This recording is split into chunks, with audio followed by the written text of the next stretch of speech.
Bon, bah, c'est le moment du mot. Aujourd'hui, c'est le nationalisme. J'ai compté encore 7 épisodes pour cette série, puis on aura bouclé. Zou.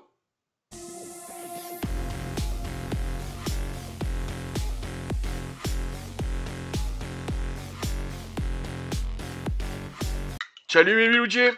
Café. J'ai pas fait gaffe ce midi au McDo, j'ai commandé un truc où il y avait 2 steaks dedans, mais j'ai pris un autre sandwich à côté. J'ai envie de dormir. Un enfer. Bon, faut faire gaffe. Ouais, parce qu'ils sont là avec leur sandwich, hein, une viande, 2 viandes, mais tu fais pas gaffe. Puis quand, comme moi, t'es sous morphine, tu fais pas gaffe à ce genre de trucs. Bon, voilà, j'ai envie de dormir, donc je vais peut-être m'écrouler devant la caméra, comme ça. On verra bien, hein. Heureusement que je pourrais couper ça au montage. Puis c'est moi qui fais le montage. De quoi on parle le prochain coup? Épisode 152, le conseil départemental. Ça va être à peu près aussi chiant que le conseil régional. C'est à peu près aussi inutile que le conseil régional. Enfin, avant c'était les cantonales, puisque c'était sur les cantons. Maintenant, il faut appeler ça le départemental. Bon, voilà, on va. Mais vous allez voir, hein, ça ressemble comme 2 gouttes d'eau au conseil régional et ça sert pas à grand chose de plus. Si, ça s'occupe d'autres trucs, avec encore moins de thunes. Bon, enfin, c'est le problème de notre société moderne. Épisode 153. Encore un coup de gueule. Oh, encore un coup de gueule. Et si on parlait de l'Europe juste en regardant un diagramme? Et je vous laisse deviner quel type de diagramme je vais vous montrer. Je suis fatigué, hein. Bon, allez, vu que je suis fatigué, on va pas en tergiverser plus longtemps.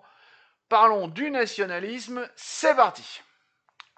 Pour rappel, ou information pour ceux qui ne connaîtraient pas la différence entre le nationalisme et le patriotisme, ou plutôt entre la nation et la patrie. Vous allez voir que ce sont 2 choses distinctes. Du coup, le isme de chacun est censé être distinct. Et vu que c'est pas l'objet de cet épisode, je vais vous faire le truc de manière très courte, très sibylline.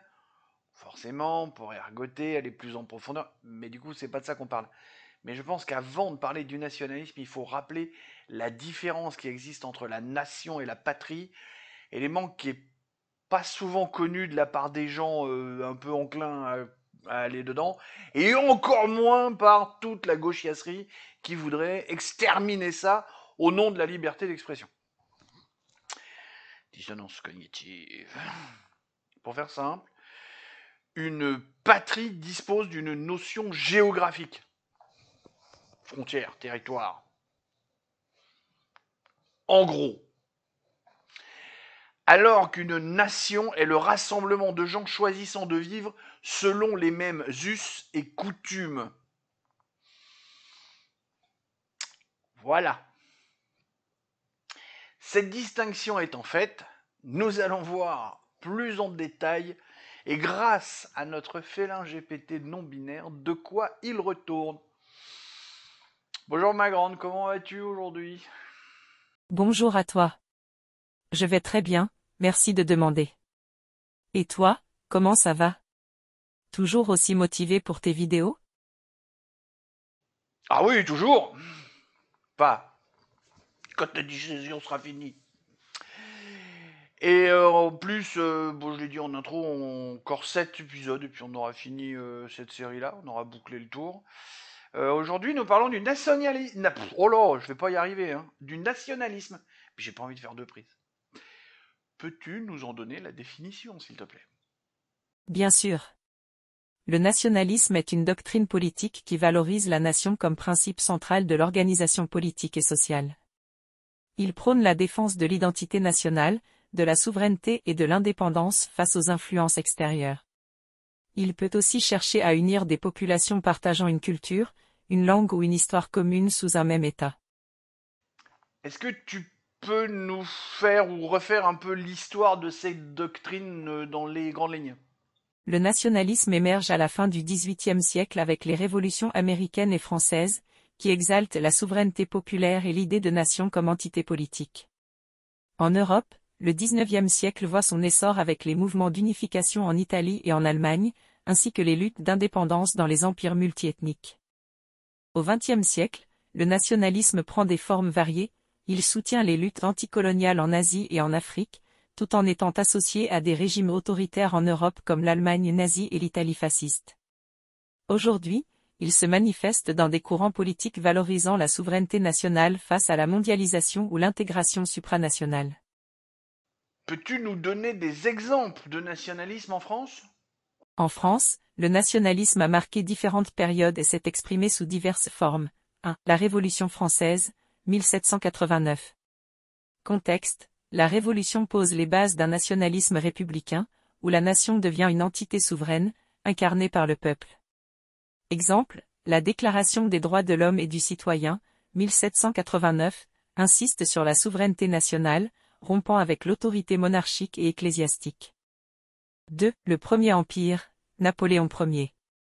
Contexte: Napoléon Bonaparte utilise le nationalisme pour renforcer le sentiment d'unité autour de l'Empire français, tout en exportant les idées révolutionnaires en Europe. Exemple, l'idée de grandeur nationale et l'expansion territoriale ont été des expressions marquantes de ce nationalisme impérial. 3. Le nationalisme conservateur, fin XIXe, début XXe siècle. Contexte: des figures comme Maurice Barrès et Charles Maurras prônent un nationalisme traditionnel, mettant l'accent sur les racines chrétiennes et culturelles de la France. Exemple, l'Action française, fondée en 1899, incarne ce courant, souvent critique de la République et focalisé sur la défense de l'identité française. 4. Le Front populaire, année 1930. Contexte: une autre forme de nationalisme émerge, opposée à la montée des fascismes. Ce nationalisme républicain et antifasciste défend la souveraineté populaire dans un cadre démocratique. Exemple, Léon Blum et le Front populaire incarnent un nationalisme lié à la justice sociale. 5. Le gaullisme, XXe siècle. Contexte: Charles de Gaulle prône un nationalisme souverainiste axé sur l'indépendance de la France dans un contexte de guerre froide et de décolonisation. Exemple, le refus d'intégrer l'OTAN dans les années 1960 et la promotion d'une France forte et indépendante sur la scène internationale. 6. Nationalisme contemporain. Contexte: depuis les années 1980, des mouvements politiques comme le Front National, aujourd'hui Rassemblement National, mettent en avant un nationalisme identitaire et souverainiste, souvent critique envers l'Union européenne et l'immigration. Exemple, Marine Le Pen et son discours sur la défense des intérêts français, dans le contexte de la mondialisation. Le nationalisme français a donc évolué en fonction des contextes historiques, oscillant entre une vision inclusive et républicaine, et des formes plus exclusives ou identitaires. Merci pour tous ces renseignements, dont certains vont étonner pas mal de gens. N'hésitez pas, les commentaires sont là pour recueillir vos étonnements. Comme tu as parcouru assez rapidement les dérives éventuelles dans l'histoire du nationalisme et qu'on a vu précédemment le fascisme et que nous verrons le nazisme la semaine prochaine, j'en profite pour faire l'annonce. Je pense qu'il n'est pas nécessaire d'en dire plus, sauf si tu as des éléments pertinents. Je suis d'accord avec toi. Les dérives du nationalisme sont souvent abordées à travers le fascisme et le nazisme, qui en représentent des formes extrêmes et dévoyées. Ces idéologies ont utilisé le nationalisme pour justifier des politiques autoritaires, expansionnistes et discriminatoires. Cependant, il pourrait être pertinent de mentionner des cas où le nationalisme a mené à des tensions ou conflits, même dans des contextes démocratiques. Par exemple, les Balkans dans les années 1990, des nationalismes exacerbés ont alimenté des guerres civiles et des nettoyages ethniques. Conflits territoriaux modernes, le nationalisme joue souvent un rôle dans les tensions, comme en Ukraine ou à Taïwan. Si ces exemples enrichissent le propos sans le surcharger, ils peuvent être intégrés. Sinon, tu as raison de rester synthétique. Merci pour ces précisions. Un mot pour nos viewers avant de nous quitter? Bien sûr. Merci d'avoir suivi cette exploration et de rester curieux sur ces sujets qui façonnent notre histoire et notre avenir. À bientôt pour une nouvelle vidéo. Allez, sur ces bonnes paroles des Poutous, mais heureusement pas Philippe.